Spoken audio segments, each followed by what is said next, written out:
الحمدللہ رب العالمین نحمدہ ونصلی علی رسولہ الکریم اما بعد فاعوذ باللہ من الشیطان الرجیم بسم اللہ الرحمن الرحیم الصلاۃ والسلام علیک محمد صلی اللہ علیہ وآلہ وسلم۔ درس مقصود دنیا والآخرہ، جلد دوم، کلاس نمبر 4،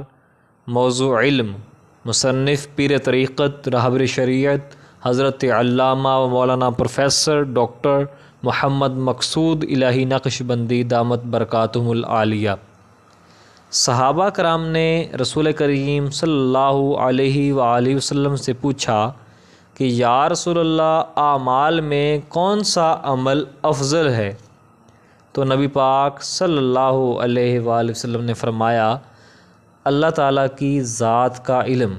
صحابہ نے عرض کی، آپ کی مراد کون سا علم ہے؟ تو آپ نے فرمایا، اللہ تعالیٰ کی ذات کا علم۔ صحابہ کرام نے پھر عرض کی، یا رسول اللہ صلی اللہ علیہ وآلہ وسلم، ہم عمل کے بارے میں پوچھتے ہیں اور آپ علم کے بارے میں فرما رہے ہیں۔ رسول پاک نے فرمایا، اللہ تعالیٰ کی ذات کے علم کے ساتھ تھوڑا سا عمل بھی فائدہ مند ہے، اور اللہ تعالیٰ کی ذات سے لا علم ہوتے ہوئے زیادہ عمل بھی بے فائدہ ہے۔ کنز الاعمال۔ حضرت معاذ بن جبل رضی اللہ تعالی عنہ فرماتے ہیں، علم سیکھو کیونکہ علم سیکھنا خشیت الہی کا باعث ہے، اس کی تلاش عبادت ہے، اس کا درس دینا تسبیح ہے، اس میں بحث کرنا جہاد ہے، جو نہ جانتا ہو اسے سکھانا صدقہ ہے، جو اس کا اہل ہے اس تک پہنچانا قرب الہی کا باعث ہے۔ علم تنہائی کا بہترین ساتھی ہے، سفر کا اچھا رفیق ہے، خلوت میں کلام کرنے والا ہے، دین میں رہنمائی کرنے والا ہے، وسعت میں خوشی کا باعث ہے، اور عسرت یعنی تنگی میں صبر دینے والا ہے، دوستوں کی نیابت کرنے والا ہے یعنی مدد کرنے والا، غیروں کو اپنا بنانے والا ہے، دشمنوں کے حق میں ہتھیار ہے، جنت کی راہ کا مینار ہے۔ علم کے ذریعے اللہ تعالیٰ کئی لوگوں کو بلند مقام عطا فرماتا ہے، انہیں بھلائی کے کاموں میں سرکردہ اور راہبر بنا دیتا ہے،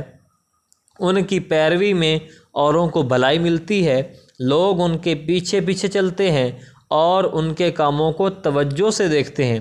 فرشتے ان سے دوستی کی تمنا کرتے ہیں، اپنے پر ان سے مس کرتے ہیں، خشکی اور تری کے رہنے والے سب ان کی مغفرت چاہتے ہیں، یہاں تک کہ سمندر کی مچھلیاں اور کیڑے مکوڑے، خشکی کے درندے اور چوپائے، آسمان اور اس کے ستارے ان کی بخشش کے لیے دعا کرتے ہیں، کیونکہ علم جہالت سے بچا کر دل کو زندگی بخشتا ہے، تاریکیاں دور کر کے بینائی کو نور عطا کرتا ہے، بدن کا ضعف دور کر کے اسے قوت دیتا ہے، اس کی بدولت نیک لوگوں کو مراتب اور درجات حاصل ہوتے ہیں، اس میں غور و فکر کرنا روزہ رکھنے کے برابر ہے، اس کے درس میں مشغول رہنا شب بیداری کا درجہ رکھتا ہے، اس کی بدولت اللہ تعالیٰ کی عبادت اور اطاعت و فرما برداری ہوتی ہے، اس سے تقوی و پرہیزگاری حاصل ہوتی ہے، اسی کے ذریعے صلہ رحمی کی جاتی ہے، اسی سے حلال و حرام کی پہچان ہوتی ہے۔ علم امام ہے اور عمل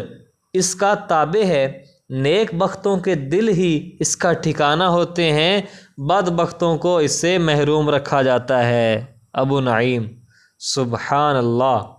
ہم اللہ تعالیٰ کی بارگاہ میں حسن توفیق کی تمنا کرتے ہیں، آمین ثم آمین۔